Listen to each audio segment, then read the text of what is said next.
कोई भी दो स्ट्रक्चरल आइसोमर अगर इक्विलिब्रियम में है तो वो टाटोमर है। बहुत सिंपल सी डेफिनेशन है, if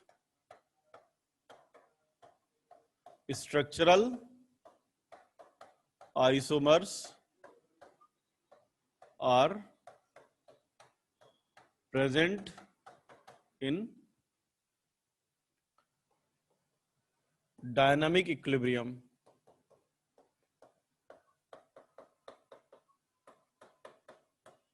if structural isomers are present in dynamic equilibrium they are called tautomer। ध्यान रखिएगा कंडीशन यही है, कभी भी दो स्ट्रक्चरल आइसोमर अगर एक दूसरे के साथ इक्विलिब्रियम में है तो वो टाटोमर होंगे। फिर क्वेश्चन आता है कि सर हमें कैसे पता चलेगा कि आखिर ऐसे कौन से मॉलिक्यूल हैं जो एक दूसरे के साथ इक्विलिब्रियम में होते हैं। तो देखो, कोई भी मॉलिक्यूल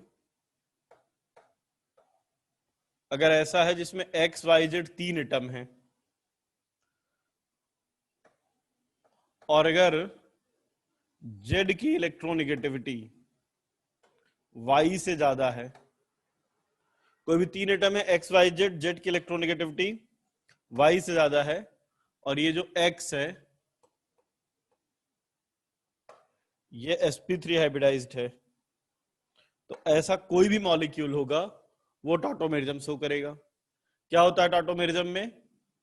सबसे पहले तो ये H प्रोटॉन निकलेगा और ये X डबल बॉन्ड Y यहां जाएगा, Z यहां, और जो हाइड्रोजन X से लगा था वो H से लग जाएगा। ठीक है, और ये दोनों इक्विलिब्रियम में प्रेजेंट होंगे, डायनेमिक इक्विलिब्रियम में, मतलब एक दूसरे में कन्वर्ट हो रहे होंगे। तो दो आइसोमर हैं, इक्विलिब्रियम में हैं, टाटोमर होंगे। हाँ, यहां पे माइग्रेशन हो रहा है किसका? हाइड्रोजन का, तो इसको हम कह सकते हैं कि H पॉजिटिव का माइग्रेशन हो रहा है तो प्रोटोट्रॉपी कह सकते हैं। केटायन का मूव हो रहा है तो इसको केटायनोट्रॉपी कह सकते हैं। अगर ये फर्स्ट है, ये सेकंड है, ये थर्ड है, तो 1 और 3 के बीच में हो रहा है, इसलिए इसको हम कह सकते हैं कि this is the case of 1,3 tautomerism.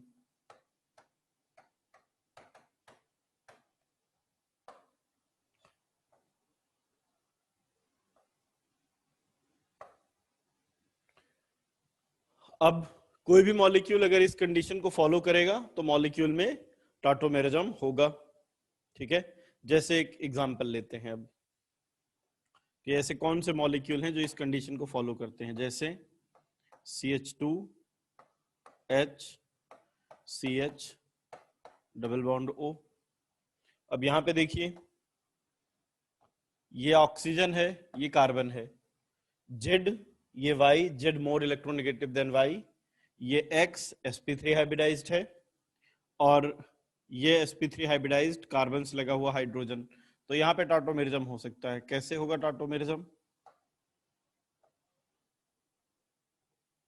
यहाँ पे सबसे पहले तो हाइड्रोजन पॉजिटिव निकलेगा, जब हाइड्रोजन पॉजिटिव निकलेगा तो ये बन जाएगा CH2 negative CH double bond O। अब ये जो मॉलिक्यूल है इसमें रेजोनेंस पॉसिबल है। कैसे रेजोनेंस हो सकता है? अगर ये इधर गया तो ये यहां जाएगा, तो जो नया रेजोनेटिंग स्ट्रक्चर बनेगा वो कैसा बन जाएगा? CH2 double bond CH O negative. अब देखिए, अगर ये H पॉजिटिव से कंबाइन हो जाए, अगर ये H पॉजिटिव से कंबाइन हो जाए तो ये कन्वर्ट हो जाएगा CH2 double bond CH OH। तो पूरी प्रोसेस में क्या हुआ? जो हाइड्रोजन कार्बन से अटैच था वो हाइड्रोजन ऑक्सीजन से अटैच्ड हो गया, तो इसको हम कहेंगे टाटोमेरिज्म। तो टाटोमेरिज्म का पहला स्टेप क्या है? Ionization of hydrogen proton, negative ion बना, नेगेटिव आयन रेजोनेंस करके ऑक्सीजन पे जाएगा। अब हाइड्रोजन पॉजिटिव अगर इससे कंबाइन होता है तो ये बन जाएगा, और अगर ये हाइड्रोजन पॉजिटिव इस कार्बन से कंबाइन होता है तो ये बन जाएगा, और ये पूरी प्रोसेस एक साथ होती रहती है। ठीक है, यहाँ पे हाइड्रोजन प्रोटॉन निकला, हाइड्रोजन प्रोटॉन इससे कंबाइन हुआ तो ये बन गया, और हाइड्रोजन प्रोटॉन इसमें कंबाइन हुआ तो सेकेंड वाला बन गया। अब क्वेश्चन है कि इक्विलिब्रियम में ज्यादा स्टेबल कौन सा होगा, ज्यादा कौन सा मिलेगा इक्विलिब्रियम में। ठीक है, तो देखो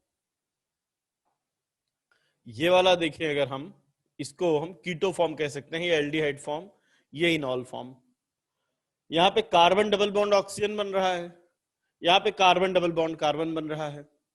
कार्बन डबल बॉन्ड ऑक्सीजन की bond energy carbon double bond carbon से ज्यादा है। अगर कार्बन डबल बॉन्ड ऑक्सीजन की बॉन्ड एनर्जी ज्यादा है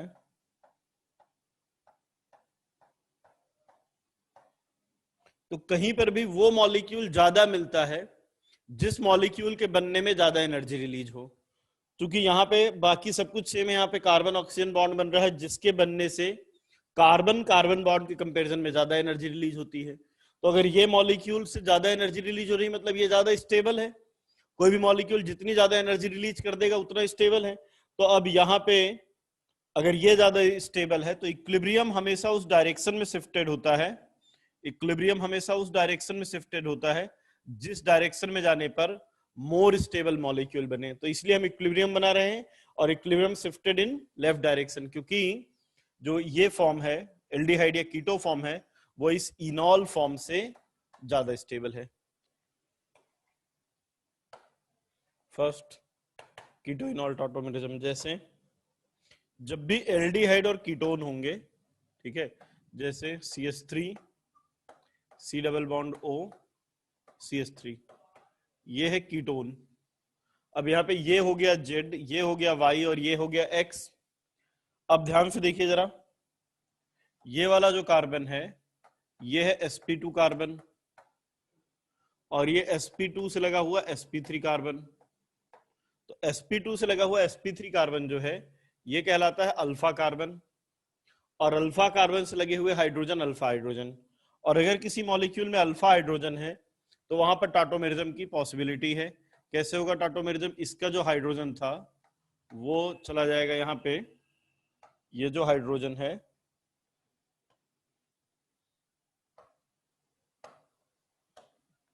इसको हम ऐसा लिख सकते हैं CH2H, ये हाइड्रोजन जाएगा इधर, ये ऑक्सीजन जाएगा इधर और हाइड्रोजन यहां से निकल के इस पे पहुंच जाएगा। तो ये बन जाएगा CH2 double bond C CH3 OH, ये हो गया इनॉल, ये हो गया कीटो।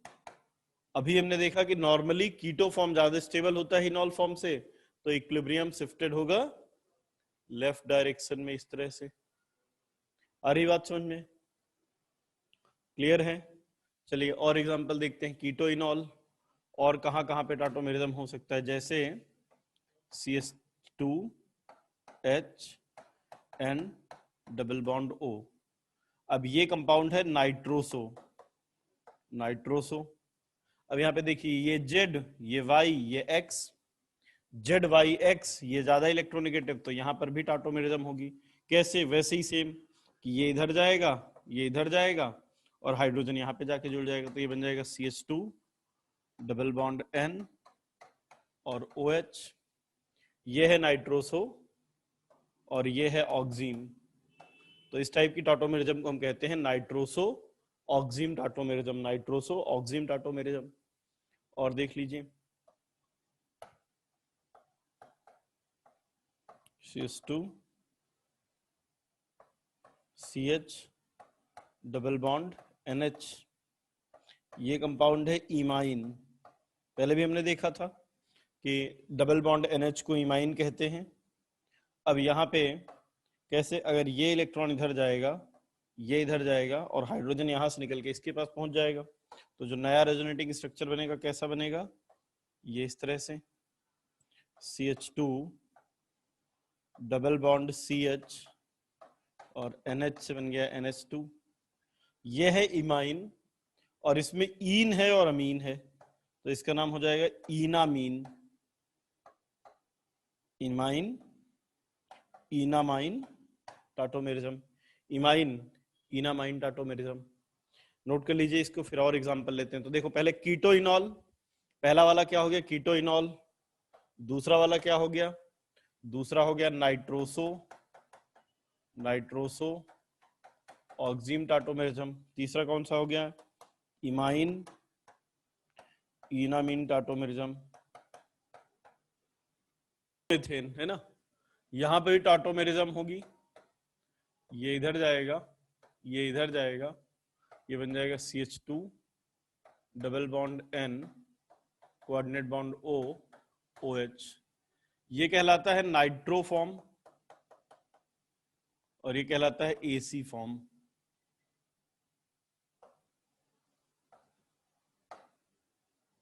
नाइट्रो AC, इसलिए इसको कहते हैं nitro AC tautomerism.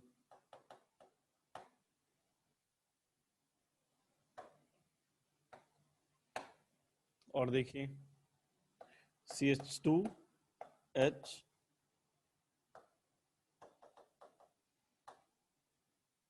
CH3 CO NH2। अब ये है अमाइड, ठीक है ना। अमाइड में देखिए दो पॉसिबिलिटी है, ये है Z, ये है Y और ये है X, है ना। तो Z Y X, दूसरा ये भी Z, ये भी Y और ये भी X, यहाँ पे दो X हो सकते हैं, ये Z Y ये भी X और Z Y और ये भी X। तो फिर क्वेश्चन है कि पहला हाइड्रोजन कहां से निकले, तो पहला हाइड्रोजन वहां से निकलेगा जहां से हाइड्रोजन निकलने के बाद एनायन ज्यादा स्टेबल हो। अगर यहां से हम हाइड्रोजन निकालेंगे तो नेगेटिव चार्ज कार्बन पर आएगा और यहाँ पे नाइट्रोजन पे आएगा। अब आप बताइए नेगेटिव चार्ज कहाँ ज्यादा स्टेबल है, कार्बन पे या नाइट्रोजन पे? सभी लोग जरा लिख के बताएं, नाइट्रोजन पे। इसलिए इस बार पहला हाइड्रोजन कहां से निकलेगा, नाइट्रोजन से। तो ये बन जाएगा CH3 C double bond NH और यहां से हाइड्रोजन निकल के इधर गया OH। ये है अमाइड और ये है इमिडोल और इसलिए इसको कहते हैं हम अमाइड इमिडोल टाटोमेरिज्म। अमाइड इमिडोल टाटोमेरिज्म, ठीक है। और एग्जांपल लेते हैं,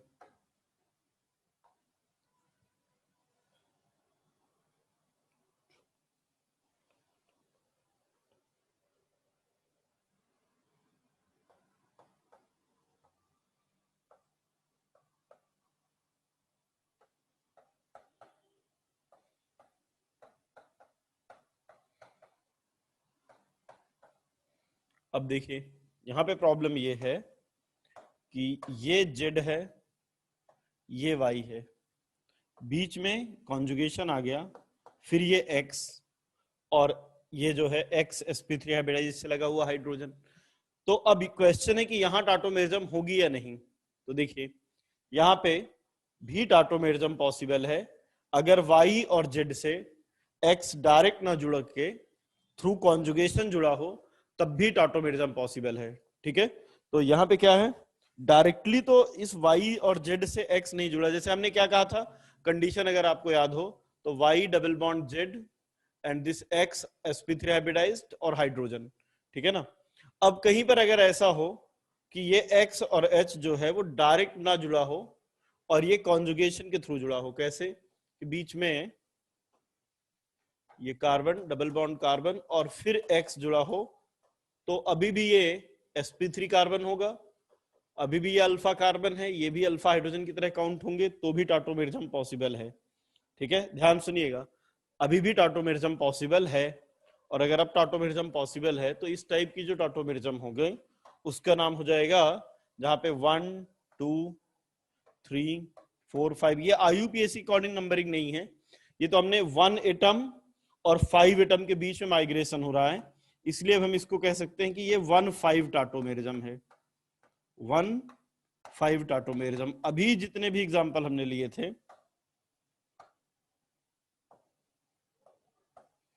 अभी जितने भी एग्जांपल लिए इससे पहले, सब में जरा देखिए, पहले वाले एग्जांपल्स पे चलते हैं। यहाँ पे ये 1 ये 2 ये 3, 1 2 3, यहाँ पे 1 2 3 1 2 3, 1 और 3 एटम के बीच में ट्रांसफर हो रहा था। यहाँ पर भी ये 1 ये 2 ये 3, ये 1, ये 2, ये 3, 1 और 3 टाइप का टाटोमेरिज्म था, यहाँ पे 1 और 5 के बीच में शिफ्टिंग हो रही है, इसलिए इसको हम कहते हैं 1-5 टाटोमेरिज्म। ये हो जाएगा 1-5 टाटोमेरिज्म।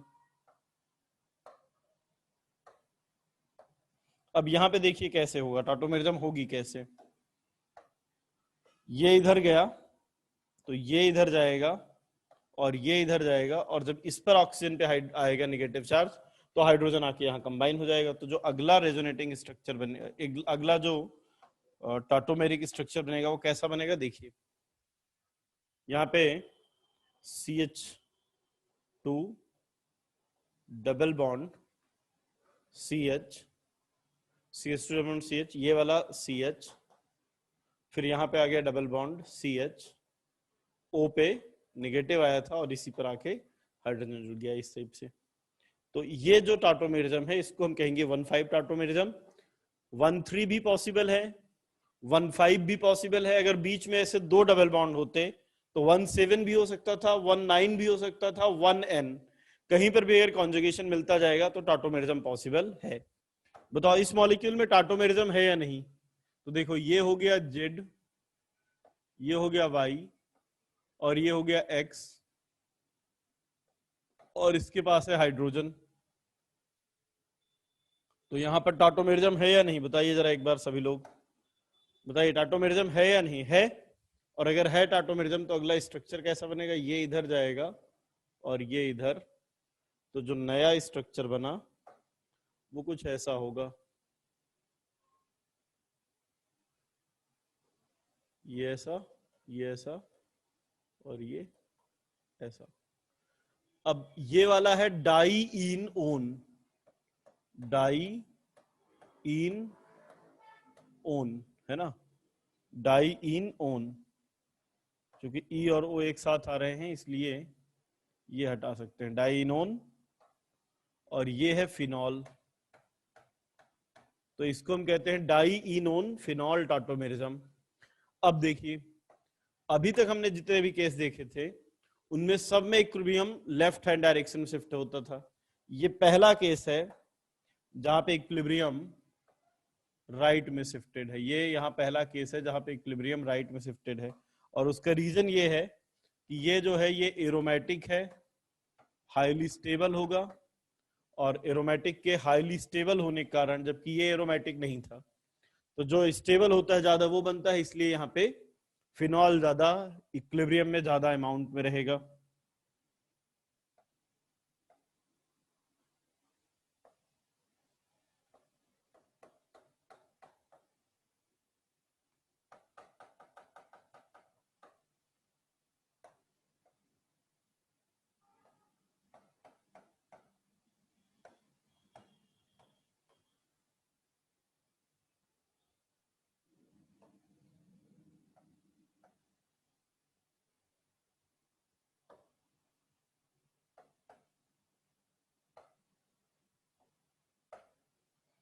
अब देखिए जैसे यहाँ पे तो क्या है, ये हो गया जेड,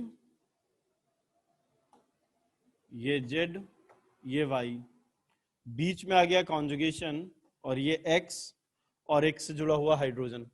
तो यहां पर भी टाटोमेरिज्म पॉसिबल है, ये इधर जाएगा, ये इधर जाएगा और ये इधर जाएगा। तो अगला जो स्ट्रक्चर बना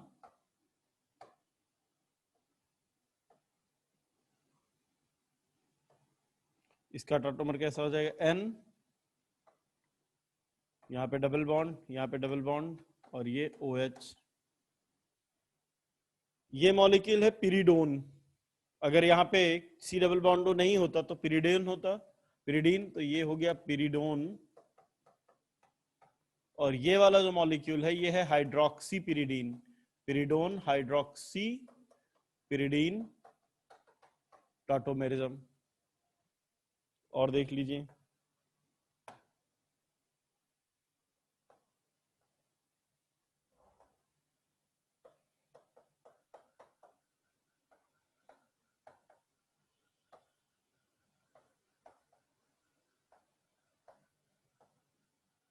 ठीक है, ये सभी किसके एग्जाम्पल हैं, वो ये वाला 1-5 टाटोमेरिज्म है, 1 से 5 के बीच में हो रहा है, यहाँ पे ये 1-3 टाटोमेरिज्म का केस है।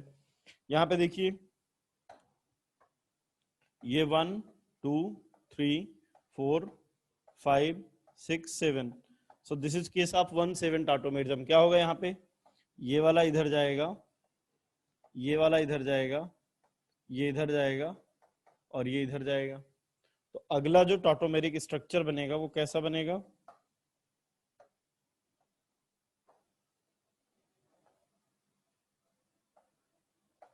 ये डबल बॉन्ड O, ये N, ये ऐसा, ये बॉन्ड कहाँ था, यहां से यहां आ गया, ये बॉन्ड अपनी ही पोजीशन पे, यहाँ पे N और ये OH। ठीक है, ये नाइट्रोसोफिनॉल है और ये ऑक्सीन है। ठीक है, तो यहां पर भी टाटोमेरिज्म है। Now this is case of 1 7 tautomerism है जिसमें कोई भी कॉन्जुगेशन नहीं है, स्पेस के थ्रू टाटोमेरिज्म हो रहा है। देखो ये जो हाइड्रोजन है ये इस C डबल बॉन्ड O के नजदीक हैं, तो ये यहां चले जाएंगे, ये इलेक्ट्रॉन ऊपर चला जाएगा, और अब बिना कॉन्जुगेशन के भी टाटोमेरिज्म पॉसिबल है। कैसा, ये ऐसा, ये हाइड्रोजन एक यहीं लगा रहेगा, एक हाइड्रोजन इसके बीच में चला गया, इनके बीच में बॉन्ड बन गया, और ये OH। तो जब इस तरह से स्पेस के थ्रू एटम का टाटोमेरिज्म हो जाता है, एटम मूव कर जाते हैं, तो इसको कहते हैं स्पेस टाटोमेरिज्म, स्पेस टाटोमेरिज्म।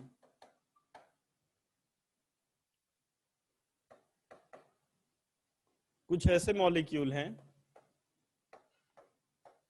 जिनमें 2 एटम होने पर भी टाटोमेरिज्म हो सकता है। अभी तक क्या देखा था हमने कि 3 एटम के बीच में टाटोमेरिज्म हो रहा था, 2 एटम के बीच में भी टाटोमेरिज्म हो जाता है। कैसे, देखो HCN का एक टाटोमर बनता है ये ऐसा, अभी C डबल बॉन्ड N था, C double bond N H, तो जो हाइड्रोजन कार्बन से लगा था वो अब नाइट्रोजन से लगा है। अब देखो होता कैसे है, ये टाटोमेरिज्म कैसे होती है, ध्यान से समझिएगा।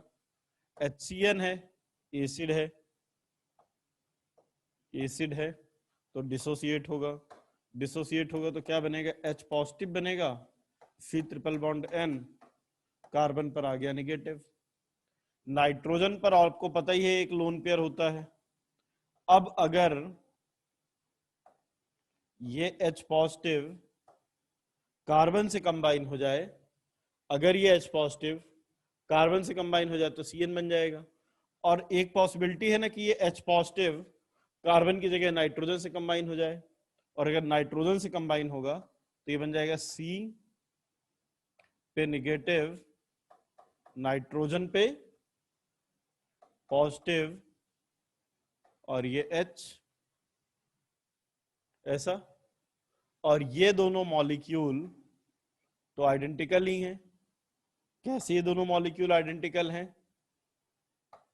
क्योंकि शायद आपको ये बात पता होगी कि अगर कहीं पर हम कोऑर्डिनेट बॉन्ड बनाते हैं तो हमारे पास 2 चॉइस होती है।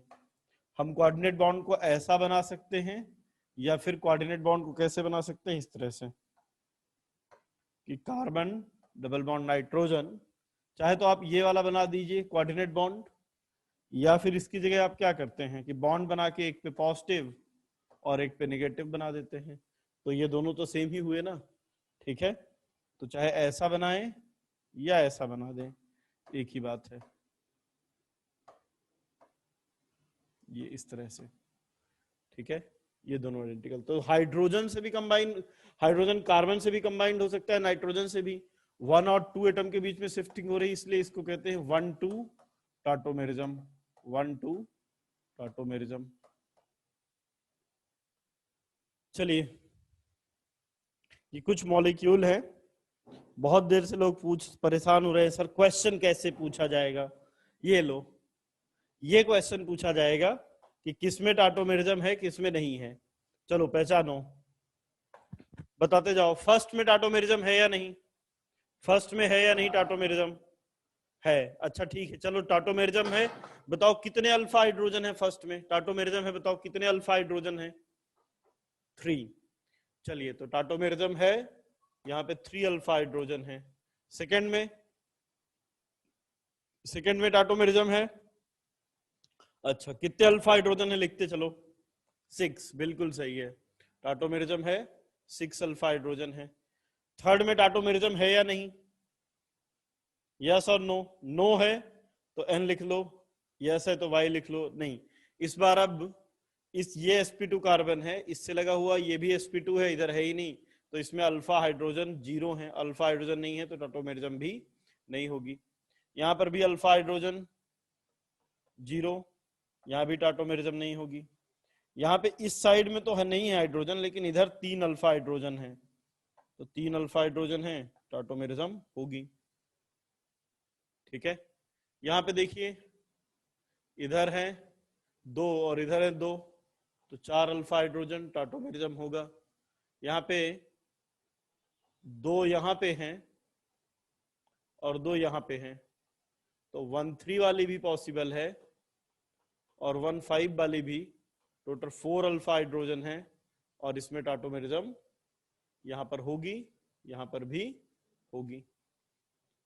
यहां पे देखिए, यहां पे केवल 1,5 वाले पॉसिबल हैं, 1,5 वाली टाटोमेरिज्म पॉसिबल है। 2 अल्फा हाइड्रोजन है, टाटोमेरिज्म हो गया। यहाँ पे ये sp2 से लगा हुआ, ये भी sp2, ये sp2 से लगा हुआ sp3 है, लेकिन इस sp3 से कोई भी हाइड्रोजन नहीं लगा है। ये वाले तो बीटा है, तो यहाँ पे 0 अल्फा हाइड्रोजन और इसलिए इसमें टाटोमेरिज्म नहीं होगा। CH3NO2 में 3 अल्फा हाइड्रोजन है, क्योंकि ये Z Y X CH3NO2 बताया था ना, CH2HN double bond O coordinate bond O, तो यहाँ पे ये अल्फा हाइड्रोजन है, 3 अल्फा हाइड्रोजन, टाटोमेरिज्म होगा। यहाँ पे ये sp2 से लगा हुआ sp3, यहाँ पे 0 अल्फा हाइड्रोजन, बल्कि बीटा हाइड्रोजन है, पर हमें टाटोमेरिज्म के लिए क्या चाहिए? अल्फा हाइड्रोजन, तो टाटोमेरिज्म नहीं होगा। यहाँ पे देखिए, यहाँ पे 1 हाइड्रोजन है और यहाँ पे 2 हाइड्रोजन है। अब ध्यान सुनिएगा जरा, ये दोनों हाइड्रोजन तो टाटोमेरिज्म में पार्टिसिपेट करेंगे, लेकिन जो ब्रिजहेड वाला हाइड्रोजन है, ये वाला हाइड्रोजन टाटोमेरिज्म में पार्टिसिपेट नहीं करेगा, क्योंकि अगर आप टाटोमेरिज्म कराएंगे तो यहाँ पे डबल बॉन्ड आएगा, ऐसे घूमेगा तो डबल बॉन्ड आएगा, लेकिन ब्रिजहेड पे तो डबल बॉन्ड आ नहीं सकता, इसलिए यहाँ पे हम 2 अल्फा हाइड्रोजन ही काउंट करेंगे। तीसरा वाला अल्फा हाइड्रोजन टाटोमेरिज्म में पार्टिसिपेट नहीं करेगा।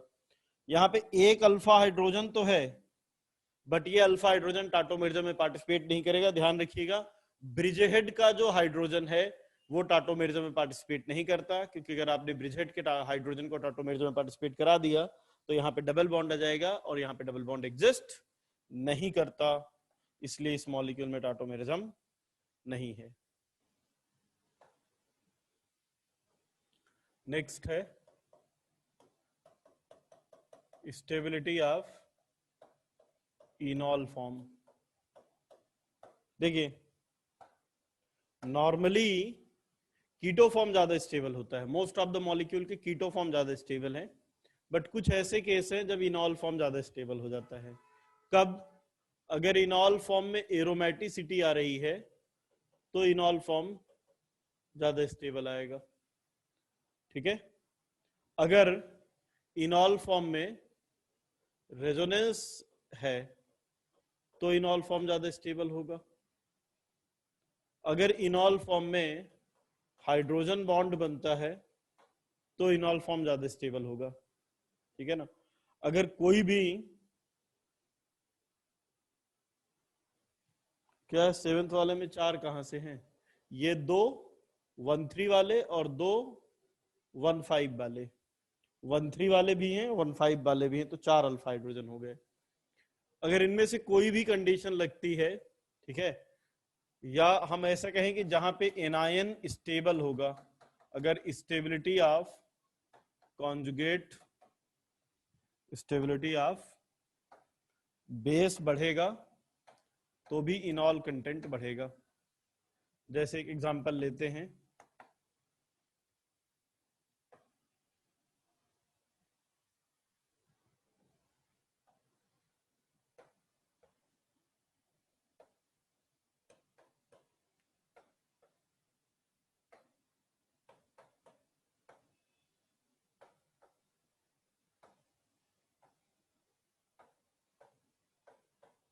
ये 3 मॉलिक्यूल हैं, 1 2 3।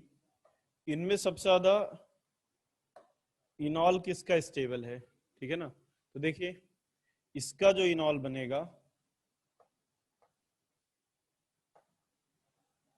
वो डबल बॉन्ड OH इस तरह से बनेगा, इसका जो इनॉल बनेगा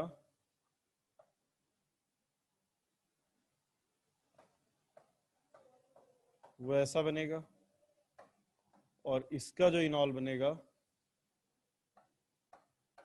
वो ऐसा बनेगा। अब बताइए इन तीनों में सबसे ज्यादा इनॉल कंटेंट किस में होगा, फर्स्ट सेकंड और थर्ड में इनॉल कंटेंट सबसे ज्यादा किसका है, सबसे ज्यादा इनॉल कौन बनाएगा, सबसे ज्यादा इनॉल बनाएगा 3, देन 2 एंड देन 1। जितनी ज्यादा मॉलिक्यूल की स्टेबिलिटी, इनॉल उतना ज्यादा बनाएगा। इनफैक्ट थर्ड वाले में तो इनॉल इतना ज्यादा है कि 90.9% इनॉल है, कीटो केवल 0.1% ही है। बाकी सब में देखें जैसे यहां पे तो 99% कीटो है, 99.9% कीटो है, और केवल 0.1% ही इनॉल था। जबकि यहाँ पे इनॉल कंटेंट इतना ज्यादा है कि कीटो से भी ज्यादा हो गया। नोट कर लीजिए इसको, फिर आगे चलते हैं।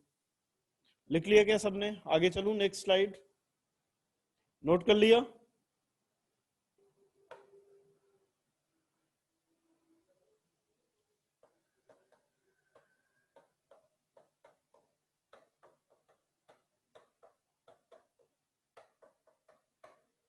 ये मॉलिक्यूल है, अब इसमें टाटोमेरिज्म है। तो देखिए कैसे टाटोमेरिज्म हो सकता है। एक तो कितने अल्फा हाइड्रोजन है, ये 3 to 5 और 3 8 अल्फा हाइड्रोजन। अब एक तो ये वाला अल्फा हाइड्रोजन टाटोमेरिज्म में जा सकता है कि ये वाला। अब देखिए अगर हम इसको टाटोमेरिज्म में ले जाते हैं, बीच वाले इस वाले हाइड्रोजन को, तो स्ट्रक्चर कैसा बनेगा, CH3 C double bond O, ये CH double bond C O H CH3, ये बना। और अगर इस किनारे वाले हाइड्रोजन को ले जाते टाटोमेरिज्म में तो ये ऐसा बनता, CH3 C double bond O CH2 C double bond O की जगह ये हो जाता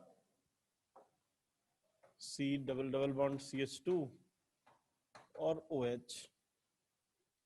अब यहां पे देखें अगर हम ये मान लेता हूं मैं फर्स्ट है, ये मान लेता हूं सेकंड है, और ये थर्ड है।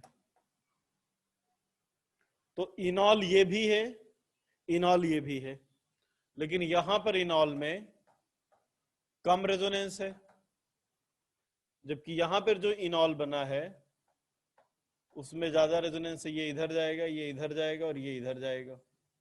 तो अगर मैं बात करूं 2 और 3 में ज्यादा स्टेबल कौन है, तो बताइए जरा 2 और 3 में ज्यादा स्टेबल कौन है, 3। ओके, अब 1 और 2 में अगर देखें तो नॉर्मली कीटोन ज्यादा मिलता है, इनॉल कम मिलता है। यहां पे इनॉल इतना ज्यादा स्टेबल है ये कि इक्विलिब्रियम में ये 76% मिलता है, जबकि ये 23.9% और ये बहुत कम मिलता है 0.1%। तो इक्विलिब्रियम में सबसे ज्यादा कौन सा मिलेगा, थर्ड वाला 72, फिर फर्स्ट वाला, और फिर सेकंड वाला।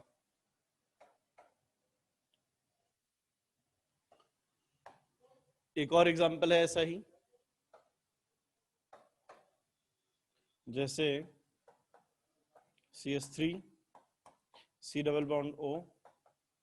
यहाँ पे एक और रीजन था देखो इसके ज्यादा मिलने का, यहाँ पे हाइड्रोजन बॉन्ड भी बन रहा है, तो हाइड्रोजन बॉन्ड भी बन रहा है, रेजोनेंस भी ज्यादा है, ये सब फैक्टर मिलाकर इतना कर देते हैं कि इनॉल वाला जो है वो कीटो वाले से ज्यादा हो जाता है। यहाँ पे देखिए C double bond O OCH3 कीटो एस्टर है ना, कीटोन ग्रुप भी है और एस्टर भी है।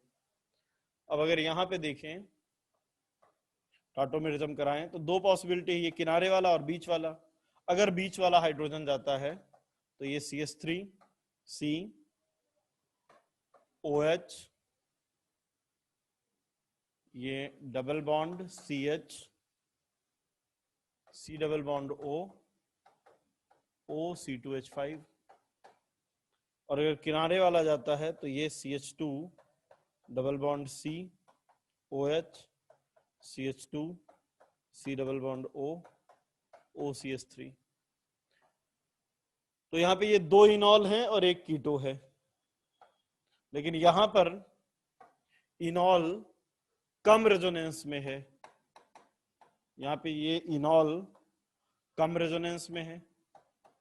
इस इनॉल के कम रेजोनेंस में होने का रीजन ये है कि ये जो कार्बोनाइल ग्रुप है ये इसके साथ उतना इफेक्टिव रेजोनेंस नहीं करेगा, क्योंकि यहां पे इंटरनल रेजोनेंस है। बताया था ना इंटरनल रेजोनेंस। तो यहाँ इंटरनल रेजोनेंस होने के कारण ये इस OH के साथ एक्सटेंडेड रेजोनेंस नहीं करेगा, इसलिए यहाँ पे कीटो वाला ही ज्यादा स्टेबल है। ये हो जाएगा 92.9%, ये मिलता है 7% और ये मिलता है 0.1%। तो यहाँ पे अगर ये फर्स्ट है, ये सेकंड है और ये थर्ड है, तो अब सबसे ज्यादा मिलेगा फर्स्ट, फिर सेकंड और फिर थर्ड।